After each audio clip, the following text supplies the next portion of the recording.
जो कांग्रेस के मेन नेता कपिल सिब्बल फेमस और इंडिया के बड़े लॉयर हैं, वो राम मंदिर के अगेंस्ट केस लड़ रहे थे। कैसी बात कर रहे हो आंटी आप? तुझे कुछ पता है ताला किसने खुलवाया था? अगर राम मंदिर बीजेपी ने बनवाया तो आप ये कह दो बीजेपी ने सुप्रीम कोर्ट खरीद रखा है। मैंने नहीं बोला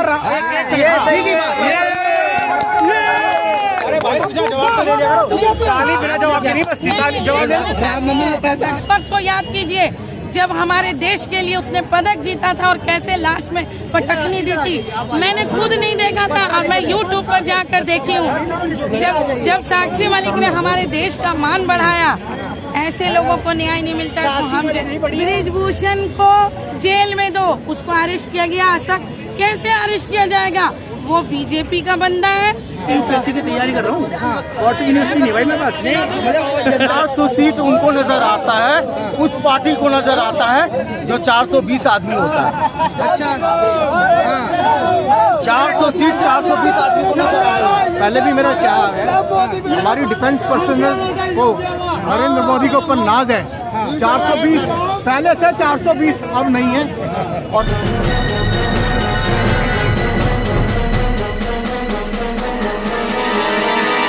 मीडिया वॉइस आपकी आवाज। जिस सरकार में अभी हम हैं या जो सरकार अभी है हमारी, उनका तो दावा है कि बेटी बचाओ और बेटी पढ़ाओ। आप बताओ ना, ये रेसलरों के साथ क्या हुआ? लेडीज रेसलरों के साथ क्या हुआ? साक्षी मलिक को न्याय मिला क्या? वो क्या नाम है उनको, ज़किया बेगम को मिला क्या? आज के कई सालों से संजय भट्ट जेल में है, उनको न्याय मिला क्या? ये न्याय वाली सरकार नहीं है। मोदी जी न्याय करते थे। कैसे करते तो भी संजय भट्ट अभी तक नहीं आई। मणिपुर वाले में आपने देखा था, बिल्कुल चला था। मणिपुर आज तक नहीं गए, कोई स्टेटमेंट नंगा घुमाया गया लड़कियों को, आज तक गए क्या मणिपुर? मोदी जी वहाँ का अमित शाह जी गए थे वहाँ। अमित शाह का क्या मतलब? अमित शाह प्रधानमंत्री न्याय मिल गया। आप एक बात का जवाब दे दो, न्याय मिला? जी नहीं, बिल्कुल नहीं मिलना। मोदी जी देश की जनता के साथ छल किए हैं। मोदी जी पूरी तरह से छल किए हैं, सिर्फ नागरिकों को गुमराह किए हैं। मुस्लिम, हिंदू, मस्जिद, मंदिर के नाम पे लोगों के दिलों में नफरत बैठाया है और ये नफरत का बीज कितना देर तक चलेगा जिसका कोई तो बेटी बचाओ बेटी कहाँ पे बेटी बची है? मैं बता रही हूँ आपके चैनल के माध्यम से बता रही हूँ कि साक्षी मलिक को न्याय मिला। मेरे भाई साहब, ये ताज़ा सबूत है। देखिए अब वो जो है ब्रिजभूषण के जो साथी थे, अब अध्यक्ष नहीं, साक्षी मलिक की मांग थी कि ब्रिजभूषण को गिरफ्तार करो। मलिक की मांग ये थी बिना ट्रायल के मुझे ओलंपिक भेजो। नो, आपने कहने से सब पढ़ा है? बिल्कुल नहीं। ब्रिजभूषण को जेल में दो, उसको अरेस्ट किया गया। आज तक कैसे अरेस्ट किया जाएगा?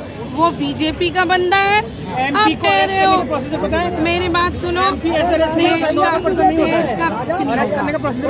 अभी जब तक आप भी बता दीजिए, जैसे वो एमपी है, आम आदमी की तरह आरोप लगेगा अरेस्ट हो जाएगा।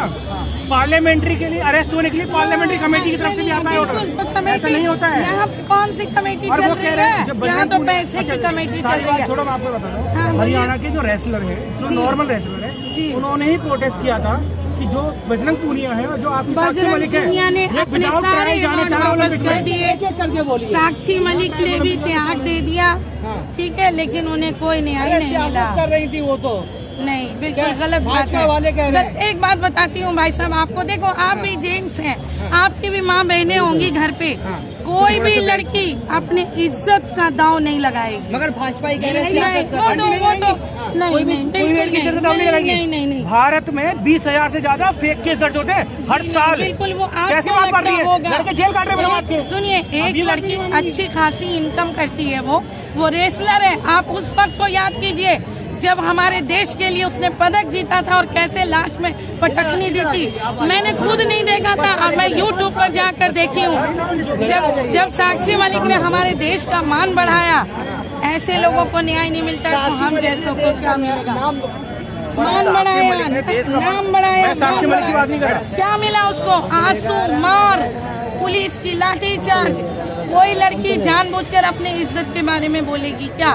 आप बताओ ना भाई साहब, आप मेरी बात सुने। देखो, अब मैं तो कहती हूँ आप लोग, आप साक्षी जो हरियाणा से है वो WFA के चुनाव लड़े थे, वो हार गए। जो मंत्री थे उनके भाई लड़े थे, वो हार गए। उधर से उन्होंने दांव खेला।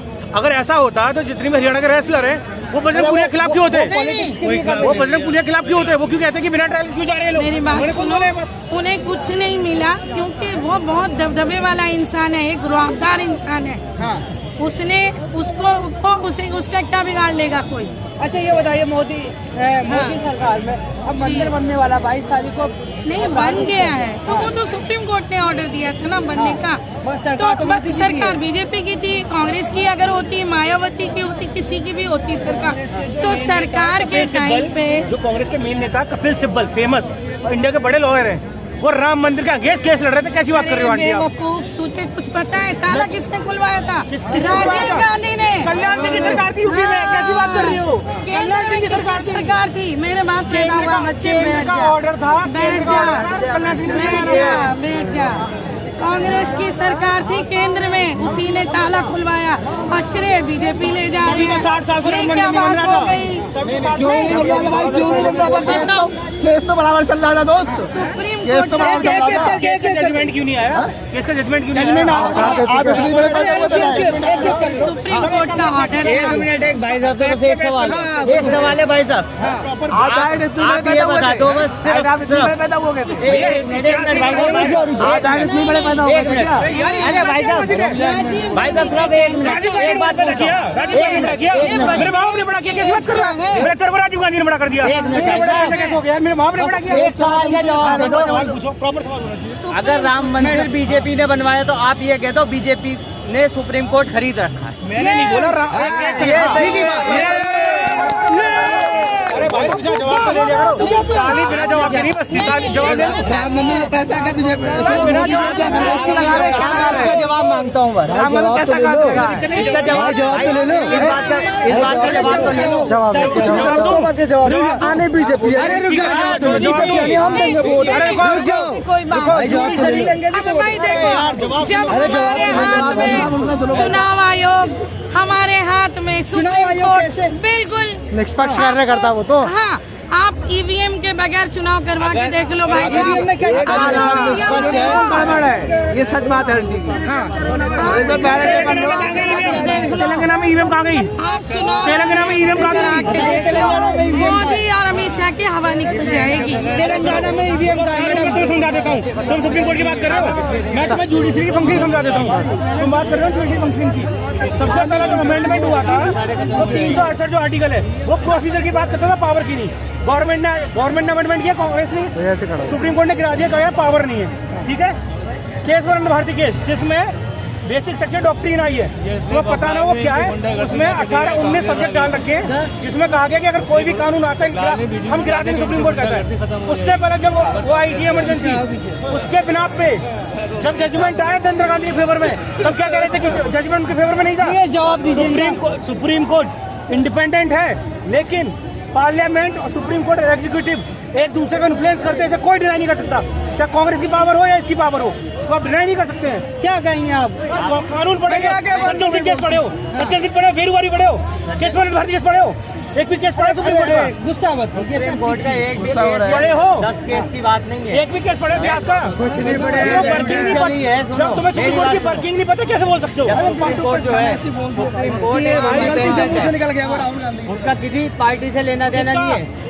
सुप्रीम कोर्ट का, सुप्रीम कोर्ट जजमेंट का किसी पार्टी से लेना देना नहीं। मैंने कहा कि बीजेपी के कहने पर जजमेंट आया, लेकिन मैं ये कह रहा हूँ कि जिस गवर्नमेंट में थी, क्या गवर्नमेंट सुप्रीम कोर्ट के जजमेंट को इन्फ्लुएंस नहीं करती है? खत्म होगी बात। गवर्नमेंट सुप्रीम कोर्ट के जजमेंट को इन्फ्लुएंस नहीं करती है? इसमें केस, अच्छा ये इंदिरा गांधी बाबरी मस्जिद के बाद जो केस ये डला है वो किसकी सरकार में डला था केस? अरे भैया आप ये बताओ। डेमोलिशन सरकार, चलो सारी बात छोड़ो, केस डलवाने वाला कौन है? डेमोलिशन जब ऐसा तो कांग्रेस हो गई केस डलवाने वाली। इस पे मेन केस जो डलवाया है वो कांग्रेस ने डलवाया, क्योंकि उस टाइम कांग्रेस की सरकार थी। मेरा पक्ष सुन लो, मैं अभी तुम्हें बता रहा हूँ। सुप्रीम कोर्ट को मैंने तुम्हें समझा दिया, तुमने एक भी केस नहीं पढ़ा, इसका मतलब तुम्हें जुडिशरी नहीं पता है।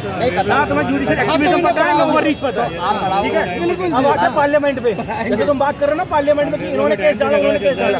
अगर ऐसा केस है जैसे अभी राहुल गांधी से कहाँ पे, मेरे ख्याल से यूके में कहीं कॉन्फ्रेंस हो रही थी, उनसे पूछा गया कि जो आपकी केरल में पार्टी है मुस्लिम लीग, आप अगर सेकुलरिज्म की बात करते हैं तो मुस्लिम लीग के साथ आपका टाई अप क्यों है? कह रहे there is nothing unsecular about the Muslim League. जिस पार्टी का नाम मुस्लिम लीग हो वो सेक्युलर कैसे हो सकती है, पहले ये बताइए मुझे। बता दीजिए। मैं तुम्हें हिस्ट्री खोल दूंगा भाई।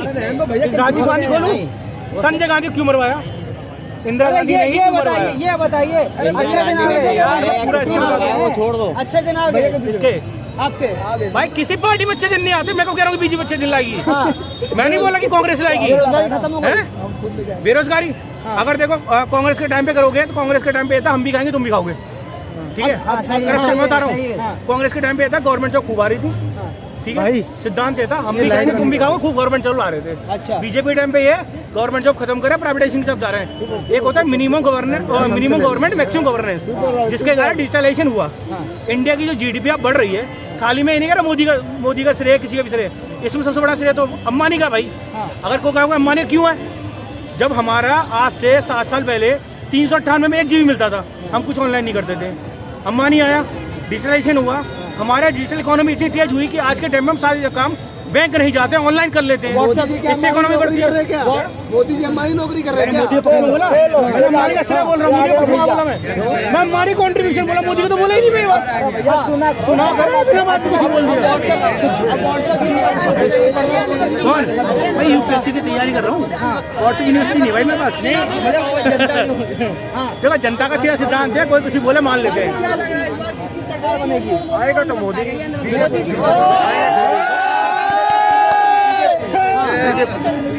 सरकार बीजेपी की है। देखिए लोग कह रहा आएगा मोदी, कहने को तो मैं भी कहता हूँ कि हाँ मोदी आएगा, लेकिन कैसे आएगा ये तो मालूम पड़ेगा जब आदमी यहाँ गारंटी भी ले रहा कि मोदी आएगा।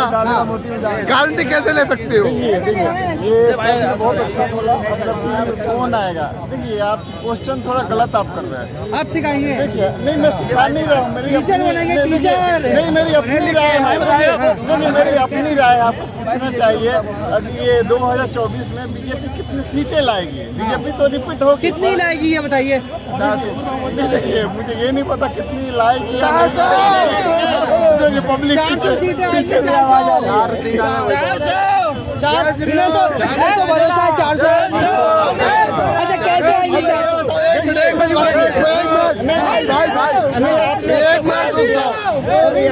जय श्री राम का नारा कहीं नहीं है। अगर अगर जय श्री राम का नारा लगाना है, यहाँ पे मंदिर है, वहाँ जाके लगाओ, वहाँ पे जाके लगाओ, यहाँ लगाने की जरूरत नहीं है। विकास का बात हो रहा है, ये श्री राम का नारा नहीं है। अरे कहीं भी नारा हम मुसलमान आके बोलेगा अल्लाह अकबर, हो जाएगा ना लड़ाई। सिख आके बोलेगा, अरे एक दूसरे से प्रेम से रहना। क्या प्रेम में? यहाँ क्यों नारा लगाएगा? यहाँ तुम मुद्दा का बात पूछने आया, यहाँ नारा तो पूछने नहीं आया। आप नारा पूछने के लिए आया। कैसा अच्छा दिन है? कैसा अच्छा दिन है? अच्छा दिन तो हमको दिखाई नहीं दे रहा। महंगाई, बेरोजगारी, क्या अच्छा दिन है? 400 सीटें आ रही है मोदी जी की। हाँ, क्या 400 सीट आ रहा है? क्या बोला? क्या बोल रहे हैं आप? 400 सीट 400 सीट ना भाई, 400 सीट उनको नजर आता है, उस पार्टी को नजर आता है जो 420 आदमी होता है। अच्छा 400 सीट 420 आदमी को नजर आ रहा है। पहले भी मेरा क्या है, हमारी डिफेंस पर्सनल को नरेंद्र मोदी के ऊपर नाज है। 420 पहले थे, 420 अब नहीं है, और मोर देन 370 सीट्स लेकर आ रही हैं। एयरफोर्स, आर्मी, इतना रुतबा उस आदमी ने बढ़ाया है, हमें नाज है ऐसे प्राइम मिनिस्टर पे। उनके पास विजन है, और ये कोई भाई साहब बोल रहे थे पहले कहाँ विजन था? 1962 में जब चाइना की लड़ाई हुई थी, अमेरिका और ब्रिटेन से एयरक्राफ्ट मंगाने पड़ गए थे, नेहरू जी ने हाथ खड़े कर दिए थे। वहाँ के प्राइम मिनिस्टर जो जॉन कैनेडी थे, उनको लिखा था, लेकिन ये लोग नहीं, वो बात अलग है, सबका अपना अपना। तो इसके बारे में क्यों नहीं बोल रहा है? वही तो बोला, चाइना कितना घुसा हुआ? चाइना किसने घुसाया था? मोदी घुसाया, मोदी घुसाया। मोदी जी कह रहे, मोदी जी घुसाए। 1962 में नेहरू जी ने साइन कर दिया था 68 में, ठीक है। तो उनकी जो गलतियां हैं वो बोझ हम ढो रहे हैं आज। अरे नेहरू जी का बोझ ढो रहे हैं। अब मोदी का वोट कौन दोगे, तुम्हारे बच्चे? सब तमिल से आपने तमिल नहीं तो हम पे तमिल कहाँ से आएगी? मैं एयरफोर्स से रिटायर्ड हूं। आप भी तो तमिल से बोलते थे पहले। हम लोगों को सहूलियत दी है डिफेंस सर्विसेज को। मेरे बच्चे नहीं ढोएंगे। मेरे बच्चों ने 18 घंटे नहीं सर, आप पढ़ाई करी है, 18 घंटे पढ़ाई करी अपने बलबूते पे, और एयरफोर्स में हम थे और डंके की चोट पे पढ़ के आज वो अच्छी जगह बैठे हुए हैं, ठीक है। और रही बात श्री राम बोले, अल्लाह अकबर बोले, वाहिगुरु बोले, सब हम एक हैं। हमें फौज में ये नहीं सिखाया कि वो मुसलमान है, वो जैन है, हम लोग सब एक हैं।